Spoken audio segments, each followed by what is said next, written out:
Hey guys, thanks for watching MP Education. Today we are going to discuss class 9 chemistry, matter in our surrounding. This is the chapter 1. So we will discuss part 3 today. ठीक है? अगर last class में part 2 नहीं देखा तो मैंने यहाँ पे कहीं पे लिंक कर दूंगा तो वो देख लेना. अच्छा, हम लोग पहले क्या करेंगे आज? देखो एस चंद का पेज नंबर 23 निकालो. There you will have the new topic today is common unit and SI unit of temperature. अभी देखो कोई भी चीज गर्म है या ठंडा है, what do you measure? We measure the temperature, right? तो टेम्परेचर मेजर करने के लिए तो तुम्हारा दो यूनिट है, one is your common unit and one is your SI unit. तो कॉमन यूनिट क्या है? जो हम लोग बोलते हैं डिग्री सेल्सियस. डिग्री सेल्सियस इसको रिप्रेजेंट करते हैं ऐसे, डिग्री सेल्सियस. इसका हम लोग बोलते कैसे है? ऐसे, डिग्री सेल्सियस. ठीक है, this is the common unit. लेकिन ऐसा यूनिट इज समथिंग डिफरेंट. देखो मैथ्स में एक किया था ना तुमने, जो लास्ट क्वेश्चन किया था एक दिन जूम क्लास में मैंने समझाया था, the relation between degree Fahrenheit and degree Celsius is given in the relation, कुछ एक था ना. तो डिग्री फ़ारेनहाइट और degree Celsius they are the common units, हम लोग जनरली यूज करते हैं. बट एक्चुअली ऐसा यूनिट मतलब स्टैंडर्ड यूनिट जो है ना वो कुछ अलग ही है. क्योंकि तुम मान लो स्टैंडर्ड मतलब क्या है? जब तुम वेट का हिसाब करोगे तो weight is measured in terms of KG. लेकिन और भी यूनिट है, ग्राम है, क्विंटल है, बट हम लोग वो मेजर नहीं करते हैं. Why? Because this is not considered to be the standard unit. तो स्टैंडर्ड यूनिट ऑफ टेम्परेचर क्या होगा?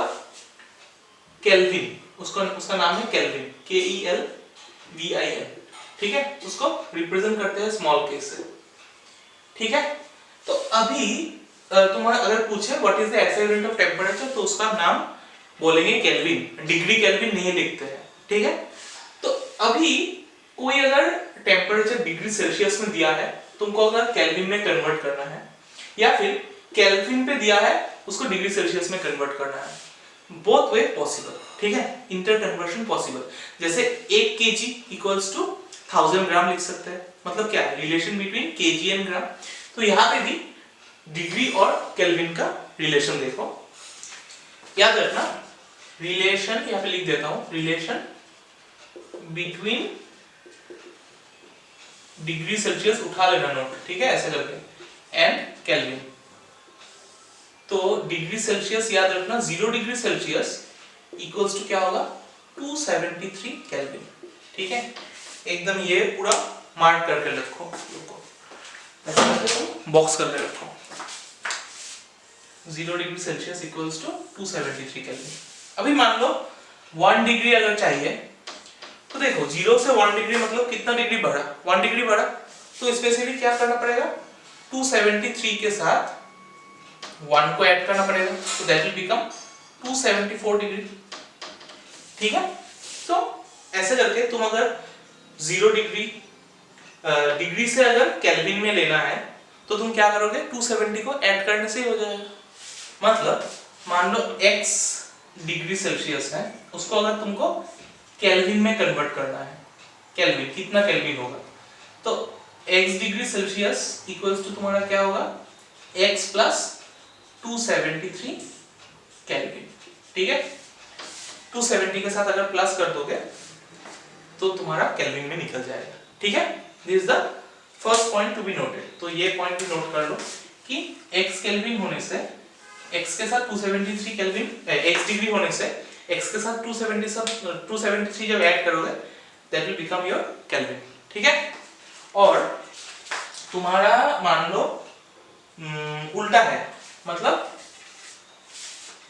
यहां से केल्विन से मान लो उसको सपोज y केल्विन है, y केल्विन है, उसमें से तुमको डिग्री सेल्सियस में कन्वर्ट करना है. How much degree Celsius you have to convert. ठीक है, तो y केल्विन है तो उसको डिग्री सेल्सियस में अगर कन्वर्ट करना है तो याद रखना y केल्विन इक्वल्स टू क्या होगा? y minus 273 degree Celsius. ये चीज याद रखना. मतलब जब डिग्री से केल्विन लेना है तो 273 ऐड करो, अगर केल्विन से डिग्री लेना है तो 273 माइनस करो, जो तुम्हारा इंफॉर्मेशन है. ठीक है, to understand it in a better way हम लोग क्या करेंगे? तो एग्जांपल करेंगे. देखो सैंपल प्रॉब्लम 1 नोट कर लो पहले पॉज करके, ठीक है। अभी देखो क्वेश्चन नंबर 1 में देखो क्या है, sample problem 1, convert the temperature 25 degree, 25 degree है सेल्सियस में, उसको किस में कन्वर्ट करने बोला, केल्विन स्केल में कन्वर्ट करने बोला। So how will you convert, 25 degree है, क्या करेंगे 25 के साथ 273 ऐड करेंगे, तो 25 प्लस 273 केल्विन के, तो ये हो जाएगा ऐड करके 298 केल्विन, ठीक है 298 केल्विन। तो ये हो गया तुम्हारा सैंपल प्रॉब्लम 1। अभी देखो सैंपल प्रॉब्लम 2 है नेक्स्ट पेज में, क्या बोला, that you have to convert 300 Kelvin into degree Celsius. तो देखो 300 केल्विन है, 300 के, ठीक है, उसको हमको किस में लेना है, डिग्री सेल्सियस में कन्वर्ट करना है।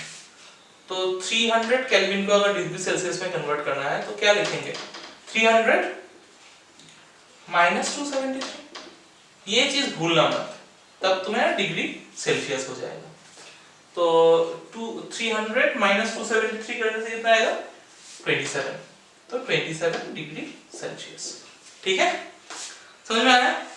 मतलब उसमें से तुम दो नोट लिख सकते हो, क्या कि when we want to convert degree Celsius to Kelvin we have to add 273, when we want to convert Kelvin to degree Celsius then we have to subtract 273, ठीक है।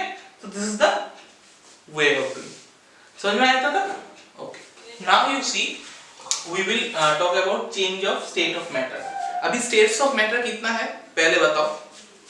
one is your, we know there are three states of matter right in general, एक है तुम्हारा solid, ठीक है, एक होता है तुम्हारा लिक्विड,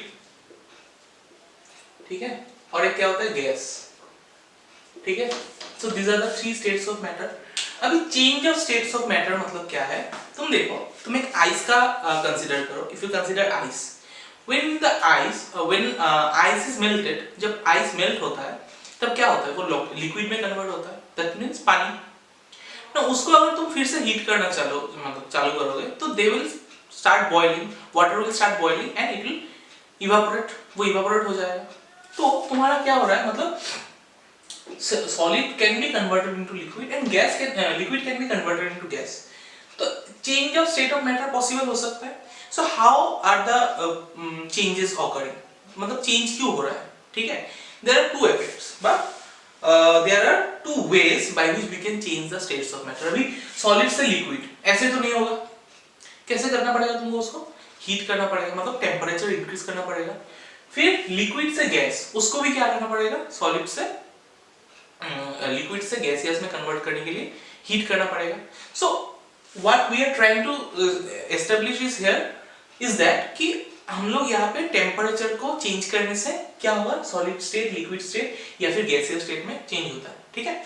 सो टू वेज है, टू वेज है, एक मैंने तो बोला टू वेज मतलब किसके लिए, change of state of matter के लिए। Number one is your bye changing temperature, bye changing temperature. तो अगर टेम्परेचर चेंज हो गया तो क्या होगा, इफ द टेम्परेचर चेंज होता है तब क्या होगा, सॉलिड लिक्विड में कन्वर्ट होगा, solid can be converted into liquid, liquid can be converted into gas, ठीक है। और एक वे है जो जिसके बारे में हम लोग बाद में पढ़ेंगे, by changing pressure, by changing pressure. ऐसा सब लोग नोट डाउन करना, ठीक है, सुनते सुनते ही करो तो इजी होगा। तो मैंने क्या बोला, states of matter can be change, there are three states of matter, solid, liquid and gas, which can be interconvertible, मतलब solid can be converted into liquid, liquid can be converted into gas, again gas can be again converted into solid, ठीक है, वो सब पढ़ेंगे थोड़ी देर बाद। तो हम लोगों ने क्या चेंज किया ताकि फिजिकल स्टेट उसका चेंज हुआ, आइस को हीट करने से वो लिक्विड में कन्वर्ट हुआ, लिक्विड को हीट करने से गैस में कन्वर्ट हुआ, तो by changing temperature. This first part we will discuss now. और सेकंड पार्ट क्या है, बाय चेंजिंग प्रेशर, उसके बारे में थोड़ी देर बाद में जानेंगे। तो फर्स्ट हम लोग क्या पढ़ेंगे, number one by changing temperature, bye changing temperature, ठीक है। तो देखो फर्स्ट पॉइंट क्या लिखा मैंने, तो इफेक्ट ये है चेंजिंग टेम्परेचर मतलब effect of change of temperature, ठीक है, लिख दो ब्रैकेट में effect of change of temperature, effect of change in temperature, ठीक है। तो अभी देखो पहला अभी देखो सॉलिड से अगर लिक्विड कन्वर्ट करना है, सॉलिड से लिक्विड कन्वर्ट करना है, उसका नाम है मेल्टिंग। ऑफ कोर्स मेल्टिंग होगा कि नहीं, बोलो। तुम्हारा सॉलिड है, सॉलिड जब एक बर्फ को, एक अगर आइस को तुम जब मेल्ट करते हो तभी वो लिक्विड में कन्वर्ट होता है। So the process of converting solid into its liquid state by heating is called melting, ठीक है। तो मेल्टिंग का डेफिनेशन पता चल गया। What is melting? देखो यहाँ पे तुम साइड बाय साइड लिख दो डेफिनेशन को बुक से। क्या लिखोगे? द प्रोसेस देखो पेज नंबर 25 में है, the process in which a solid substance changes into a liquid on heating. The process in which the solid substance is converted into liquid by heating is called melting, ठीक है। तो melting या फिर उसका और एक नाम है फ्यूजन। तो फ्यूजन और मेल्टिंग का मीनिंग सेम ही है, ठीक है। अगर एग्जाम में तुमको मेल्टिंग नहीं देगा, तुमको पूछेगा कि व्हाट इज फ्यूजन, तो फ्यूजन का डेफिनेशन लिखो यहाँ पे। क्या लिखोगे? The process in which solid is converted into liquid by applying heat, इसका लिखो, ठीक है। ऐसे नोट हिसाब से लिखो, फिर उसको फोटो सेंड करना। So this is your fusion। समझ में आया फ्यूजन क्या है? फ्यूजन क्या है? ये जो बर्फ को हम लोग सॉलिड से लिक्विड स्टेट में कन्वर्ट कर रहे हैं by changing the temperature by heating, तो उसको उस प्रोसेस का नाम है फ्यूजन, ठीक है। Coming to the next point, melting point. Melting point क्या होता है? सपोज एक आइस को तुम अगर एक बर्फ को फ्रिज के अंदर रख देते हो तो वो क्या पिघलना स्टार्ट होगा? ऑफ कोर्स नहीं होगा। तो एक अगर सॉलिड को लिक्विड में कन्वर्ट करने के लिए जितना टेम्परेचर चाहिए, ठीक है ना, एकदम पूरा लिक्विड कन्वर्ट करने के लिए नहीं, सॉलिड को जब लिक्विड में कन्वर्ट करते हैं जितना टेम्परेचर तुमको देना पड़ता है कि वो मेल्ट होना स्टार्ट हो, that is called the melting point, ठीक है। सपोज तुम एक बात सोचो, बर्फ का बात छोड़ो, तुम वैक्स का बात चिंता करो, कैंडल वैक्स। कैंडल को जब तुम बर्न करते हो वो किस में कन्वर्ट होता है?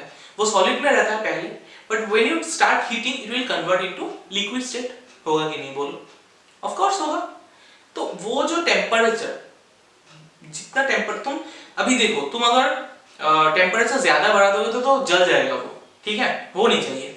The temperature at which it starts melting, melting जब स्टार्ट होगा, देखो कोई एक चीज को तुम अगर बर्न करते हो 10 डिग्री में, वो मेल्ट होना स्टार्ट हो गया, वो 20 डिग्री में भी मेल्ट होगा ना, लेकिन मेल्टिंग पॉइंट 20 वाला नहीं होगा। कौन सा वाला होगा? 10 वाला होगा, बिकॉज जहां पे मेल्टिंग जस्ट स्टार्ट होता है उसको हम लोग बोलते हैं क्या? मेल्टिंग पॉइंट, ठीक है।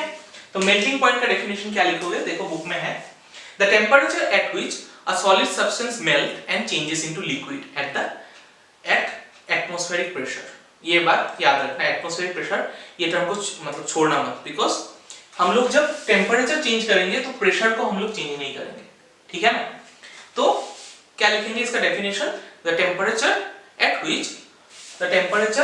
Which solid is converted into liquid, solid substance melts and changes into liquid. Direct changes मत लिखो, मेल्ट्स, क्योंकि ये मेल्टिंग पॉइंट है तो मेल्ट्स टर्म को यूज करना। Melts and changes into liquid at atmospheric pressure is called melting point of a substance, ठीक है। तो ये दोनों डेफिनेशन तो अच्छे से तुम लिख लो कॉपी में, फ्यूजन के अंदर फ्यूजन और मेल्टिंग पॉइंट के अंदर मेल्टिंग पॉइंट, ठीक है। तो अभी देखो क्या है, फॉर एग्जांपल यहाँ पे दे दिया at the ice melts at a temperature of 0 degree to form liquid water। तुम जब आइस को फ्रिज से निकाल के बाहर रखोगे तभी वो क्या होगा? मेल्ट होना स्टार्ट हो जाएगा, ठीक है ना। तो 0 डिग्री में तो अंदर था, तब वो फ्रीज हो गया, तो 0 डिग्री ही उसका मेल्टिंग पॉइंट है। जब उसको निकालोगे तब भी वो मेल्ट होना स्टार्ट कर देगा ना। सो 0 degree is the melting point of ice. तो यहाँ पे एक नोट लिख दो, मेल्टिंग, इसके नीचे तो डेफिनेशन लिखोगे, उसके नीचे नोट लिखना है कि melting point of ice is 0 degree Celsius, ठीक है। ये क्वेश्चन कभी-कभी एग्जाम में पूछता है, एग्जाम में तो 0 डिग्री सेल्सियस लिखना। अभी देखो तुम्हारा क्वेश्चन आएगा कि तुम नेचुरली ना ऑकर मतलब दिमाग में क्यों आता है, मतलब ऐसा आ भी सकता है तुम्हारा, सर ये सॉलिड से लिक्विड क्यों कन्वर्ट हुआ, कैसे कन्वर्ट हुआ। तो देखो जब वो सॉलिड स्टेट में था उसका पार्टिकल्स में वाइब्रेशन कम था, but when you start melting, मतलब जब उसको मेल्ट करना स्टार्ट करोगे तो उसमें क्या होगा, काइनेटिक एनर्जी बढ़ जाएगा। अभी याद है काइनेटिक एनर्जी क्या था, मैंने बोला था what is the kinetic energy, जब कोई ऑब्जेक्ट मूव करता है उसके उसमें जो एनर्जी एसोसिएटेड होता है that is called kinetic energy. Fan घूम रहा है उसमें क्या है, काइनेटिक एनर्जी है। If you are moving that means the energy that is possessed by you is a kinetic energy. Similarly जब बर्फ होता है तो उसमें जो पार्टिकल्स होगा उसमें मूवमेंट नहीं होता है, but when it starts melting ना उसमें क्या होता है, काइनेटिक एनर्जी उसका उसमें वाइब्रेशन बढ़ जाता है। ठीक है, तो अगर वाइब्रेशन बढ़ जाता है, हम लोगों ने पहला क्लास में किया था कि जब उजाला एक पानी में दिया तो पूरा पानी में ब्लू कलर हो गया because the particles are constantly moving. तो the particle in case of ice वहां पे कम होगा, मतलब मूवमेंट कम होगा, काइनेटिक एनर्जी कम होगा। जब उसको तुम मेल्ट करोगे, मेल्ट करने से मतलब काइनेटिक एनर्जी वाइब्रेशन ज्यादा होगा, इसलिए काइनेटिक एनर्जी थोड़ा ज्यादा हो जाएगा। So that is why solid can be converted into liquid state. समझ में आया क्यों होता है। देखो इसका अगर प्रॉपर अच्छे से जानना है तो पेज नंबर 25 का लास्ट जो पैराग्राफ है, मतलब पॉइंट नंबर 1 का last paragraph, this happens as follows, when a solid is heated the heat energy makes the particle vibrate more vigorously. जब तुम हीट करोगे वो पार्टिकल और विगोरसली मूव करेगा। ठीक है, at the melting point the particles of a solid have sufficient kinetic energy to overcome the strong forces of attraction holding them in the fixed position and break them into group of particles। मतलब मान लो हम लोग 10 आदमी खड़ा है, एक का हाथ एक पकड़ के, ठीक है। जब तुम हीट करना स्टार्ट करोगे तो वो क्या होगा, जो बॉन्डिंग है, जो हाथ पकड़े हो वो बॉन्डिंग धीरे धीरे लूज होता जाएगा एंड तुम फ्री हो जाओगे। तो जब तुम फ्री हो जाओगे यू कैन इजीली मूव ना। जब पानी होगा, पानी तो वो तुम आसानी से मूव कर पाओगे, लेकिन सॉलिड नहीं होता है। Why? Because the force of attraction are very strong. ठीक है, so this is the reason. समझ में आया था? ओके, अभी आते हैं हम लोग लिक्विड टू गैस। अभी ये वाला स्टेप देखेंगे। हम लोगों ने ये वाला स्टेप कंप्लीट कर लिया। तो सॉलिड से लिक्विड को, ये जो प्रोसेस है सॉलिड से लिक्विड, उसको क्या बोलते हैं, मेल्टिंग या फिर फ्यूजन। अभी जो लिक्विड टू गैस है उसको क्या बोलते हैं, उसको बोलते हैं बॉइलिंग। लिक्विड टू गैस क्या होगा, बॉइलिंग। तुम देखो पानी को अगर तुम बॉइल करने बिठाओगे, if it is not boiling then the water vapors will not evaporate। ठीक है ना। मान लो पहले तुमने ऐसे कंधा पकड़ा था और एक का, ठीक है, तो बॉन्ड वाज वेरी स्ट्रॉन्ग।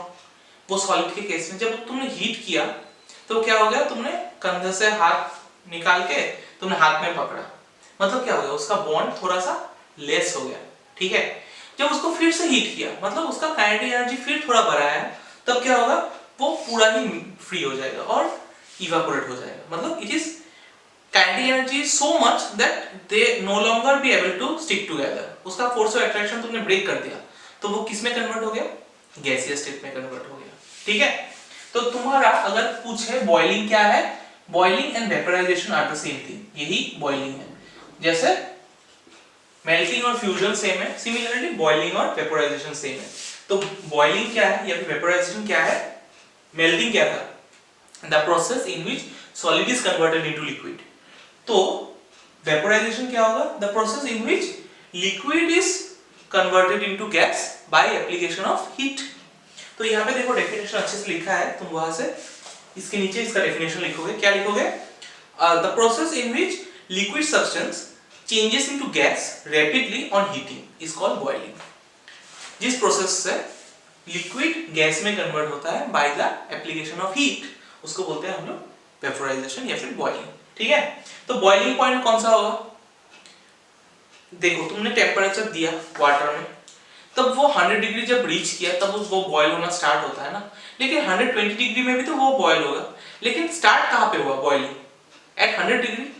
तो the point where the temperature at which it starts boiling, जब बॉयल स्टार्ट होने वाला है, हो गया मतलब स्टार्ट, उसके वो हम लोग क्या बोलेंगे, बॉइलिंग पॉइंट।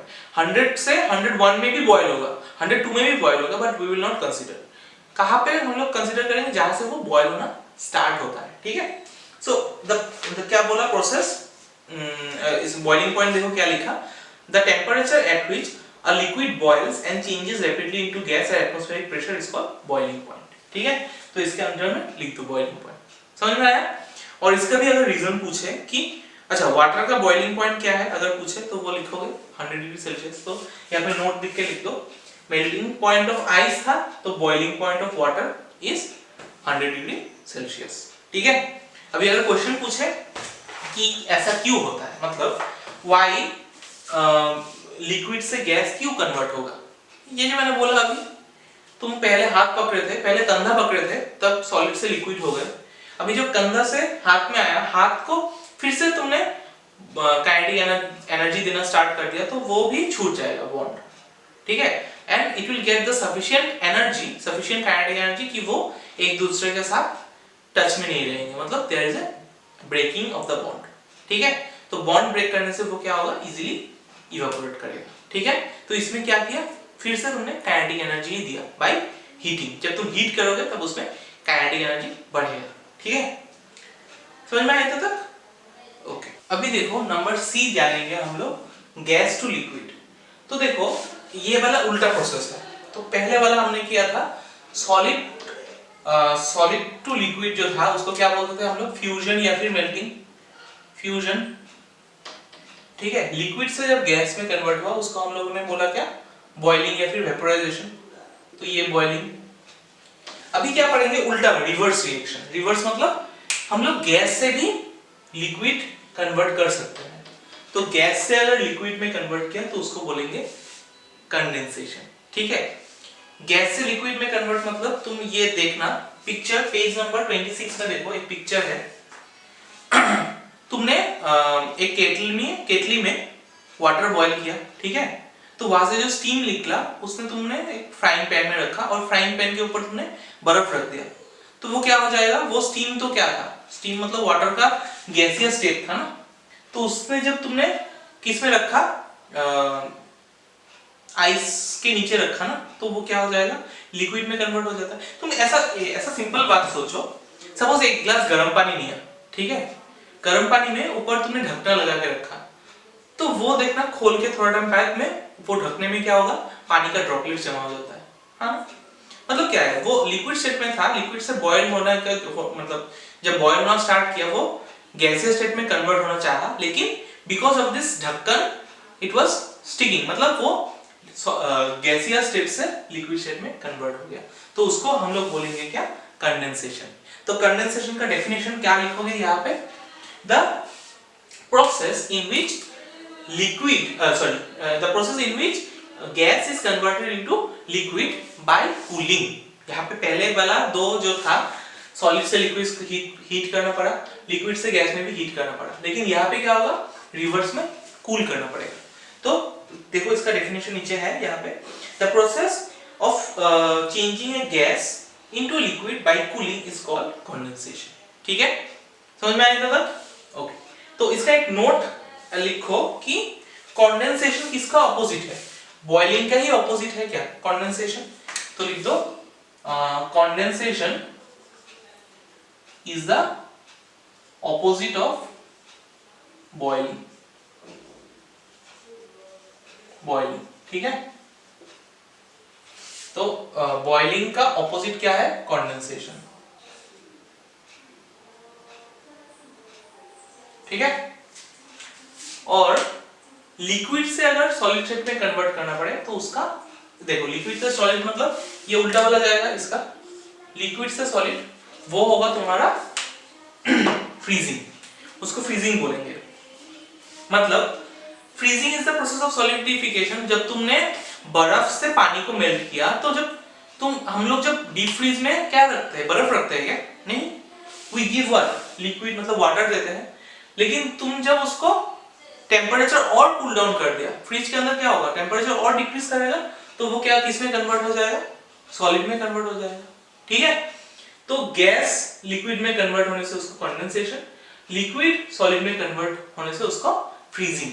ठीक है, उसको फ्रीजिंग बोलेंगे। तो फ्रीजिंग का डेफिनेशन क्या लिखोगे, यहाँ पे लिख दो definition, the process in which liquid is converted into solid bye cooling. तो देखो यहाँ पे क्या है, the process of changing liquid into solid is by cooling is called freezing. ठीक है, फ्रीजिंग मतलब क्या है, सॉलिडिफिकेशन। तो एक उसका नोट लिख दो, freezing it means solidification, solidification. ठीक है, the freezing is the reverse of melting. ये भी लिख दो नोट में, ये नोट नंबर 1, ये note number 2। It is the reverse of देखो, लिक्विड सॉलिड से लिक्विड फ्यूजन था, तो लिक्विड से सॉलिड क्या होगा, फ्रीजिंग। तो ये किसका ऑपोजिट है, फ्यूजन, ऑपोजिट ऑफ फ्यूजन या फिर मेल्टिंग। ठीक है, समझ में आया तक? ठीक है, अभी देखो और एक नया टर्म है तुम्हारा लेटेंट हीट। ठीक है, इसके बारे में नेक्स्ट क्लास में अच्छे से पढ़ेंगे, आज जस्ट जान लो इसका मीनिंग क्या है। लेटेंट मतलब क्या है, हिडन। लेटेंट का मीनिंग है हिडन, मतलब हिडन हीट। हिडन हीट मतलब तुम देखो, लेटेंट हीट क्या है, जब तुमने एक सॉलिड को लिक्विड में कन्वर्ट कर लिया तो क्या होगा, उसका टेम्परेचर, सपोज तुम एक एग्जांपल देके देख लो, सपोज यहाँ पे तुमने बर्फ लिया। ठीक है, लेटेंट हीट दो टाइप का होता है, एक है तुम्हारा लेटेंट हीट ऑफ फ्यूजन। ठीक है, और नंबर 2 है लेटेंट हीट ऑफ वेपोराइजेशन। ठीक है, तो पहले तो हम लोग आज इसके बारे में जानेंगे, लेटेंट हीट ऑफ फ्यूजन क्या है। फ्यूजन क्या था, प्रोसेस जब हम लोगों ने सॉलिड से लिक्विड में कन्वर्ट किया। ठीक है, तो उसको बोलते हैं हम लोग फ्यूजन। तो यहाँ पे मान लो ये बर्फ का टुकड़ा है। ठीक है, ये है तुम्हारा बर्फ का टुकड़ा, तुमने इसमें थर्मोमीटर को ऐड कर दिया। तो जब इसको तुमने हीट करना चालू कर दिया, व्हेन यू स्टार्ट हीटिंग, तो ये क्या होगा, ये टेम्परेचर हमने पता है कि बर्फ का टेम्परेचर क्या होता है, 0 डिग्री सेल्सियस। ठीक है, जब तुमने हीट करना स्टार्ट कर दिया तो हीट तो जा रहा है ना, लेकिन तुम थर्मोमीटर पे देखोगे कि ये बढ़ नहीं रहा है, ये 0 में ही है। कब तक नहीं बढ़ेगा, जब तक तुम्हारा ये बर्फ पानी में कन्वर्ट नहीं होगा, सारा बर्फ। सपोज मान लो यहाँ पे तुमने 20 आइस क्यूब डाला, तो तुमने जब हीट करना चालू किया ना, तो वो जो हीट, वो क्या हो रहा है, हीट यहाँ पे देने से टेम्परेचर तो राइज करना चाहिए था थर्मोमीटर पे, लेकिन नहीं करेगा। क्यों नहीं करेगा, because this is the hidden heat. तुमने हीट दिया और वो क्या किया, उस टेम्परेचर नहीं बढ़ा, लेकिन हीट जो प्रोड्यूस हुआ वो क्या हेल्प किया, सॉलिड को लिक्विड में कन्वर्ट करने के लिए हेल्प किया। ठीक है, जब सारा बर्फ लिक्विड में कन्वर्ट होगा, then it will start rising, तब उसका टेम्परेचर बढ़ना स्टार्ट करेगा। सो इनिशियली जितना हीट तुमने दिया, उस हीट से सॉलिड जो लिक्विड स्टेट में कन्वर्ट हो गया, वो हाइड हो गया ना, वो हिडन हीट है, क्योंकि तुमको थर्मोमीटर में इसका टेम्परेचर नहीं दिखा। तो that heat is called the latent heat of fusion. ठीक है, सो लेटेंट हीट ऑफ फ्यूजन का प्रॉपर डेफिनेशन क्या है, देखो, the heat which is going into the eye but not increasing its temperature। जो हीट यहाँ से यहाँ तक जाएगा लेकिन टेम्परेचर राइज नहीं करेगा, वो हीट को हाइड कर लिया, तो उसको ही बोलते हैं हम लोग लेटेंट हीट। ठीक है, तो लेटेंट हीट का प्रॉपर डेफिनेशन तो तुमको मिलेगा, रुको, हाँ, द लेटेंट, देखो पेज नंबर 28 में सेकंड पैराग्राफ में लेटेंट हीट ऑफ फ्यूजन का मीनिंग जो है वो तुम इसके अंदर में लिख दो। क्या लिखोगे, the latent heat of fusion of solid is the quantity of heat in joules, क्योंकि इसका SI यूनिट जूल है, to convert 1 kilogram of solid to liquid without any change in temperature। अगर तुमने 1 kg यहाँ पे बर्फ लिया, तुम टेम्परेचर दिया, टेम्परेचर जितना भी दिया वो क्या करेगा, पहले 1 kg बर्फ को लिक्विड में कन्वर्ट करेगा। तो जो टेम्परेचर तुमने दिया सच दैट उसके लिए सॉलिड लिक्विड में कन्वर्ट हुआ, लेकिन टेम्परेचर राइज नहीं हुआ, उसी को बोलेंगे हम लोग लेटेंट हीट ऑफ फ्यूजन। ठीक है, समझ में आया तक? ओके, तो आज के लिए हम लोग इतना तक ही रखते हैं, ज्यादा इंफॉर्मेशन देने से तुम ले नहीं पाओगे, so I am keeping it till here. So next class में हम लोग ये वाला पार्ट डिस्कस करेंगे, बाय द नेक्स्ट क्लास हम लोगों का चैप्टर खत्म हो जाएगा। ठीक है, अगर वीडियो पसंद आ गया है तो लाइक कर देना, सब्सक्राइब तो कर ही दिया होगा, नहीं तो कर देना, क्योंकि ये मुफ्त है। और मिलते हैं नेक्स्ट वीडियो में। तब तक के लिए सब लोग घर पे रहना और सेफ रहना। चलो बाय।